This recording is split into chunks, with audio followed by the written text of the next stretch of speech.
Tapang ba yan? Oo. Kailangan balanse, di ba? Alamid, pag di ka balanse, marami kang kaaway. Tingnan mo yung mga reaction nila. Talagang outsider ang tingin nila kay Alamid eh, oh. Pag pinasok mo yan agad dyan, patay yan. Isang magandang araw, mga boss amo. Si Alamid ang aking personal doggy guard. Ngunit hindi pa siya kilala ng pack. At ngayong araw Alamid! ay ibabahagi namin sa inyo ang pagpapakilala namin sa kanya Alamid! sa pack. Alamid! Matalinong aso talaga eh, oh. Come here! Ano, nalaglag ka? Hindi ka. Good dog. Ayan. At para sa panimula, si Bullet ang aking inuna, ang kanyang kasing galing. Nagsasubmit eh, oh. Nagsasubmit yung tuta. Sa unang pagkikita ay instant connection agad ang dalawa.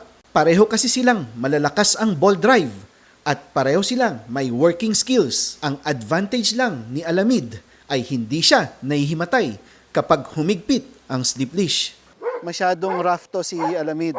Pag nag-introduce kayo ng aso sa isang aso, doon muna kayo, halimbawa marami kayong aso, doon muna kayo sa mababait, yung medyo stable. Para as you progress, doon ka sa matatapang, yun yung sinasabing power of the pack eh. Later on, yung power nung mga kasundo ni Alamid, ma-overcome yung power nung gago na aso. Ang unang itinuro ko kay Alamid ay kung paano ang behavior kapag nasa pack walk.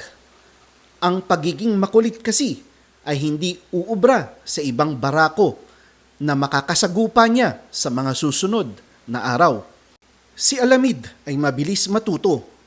Kaya naman almost 80% ng pack walk namin ay siya ay matino. Hindi pa rin may iwasan ang pagiging makulit. Nauunawaan ko naman dahil siya ay 4 na buwang gulang pa lang. Macho, saan mo nakuha to? Saan mo nakuha? Bago lang, ano? Tapang eh. Halika.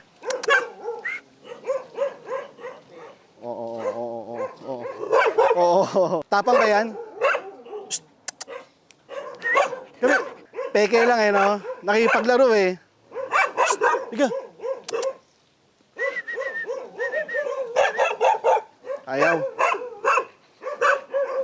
Si Alamid sa tutang edad ay balanse na. Sing balanse pa rin kaya kapag nakilala na niya ang ibang aso ng supero?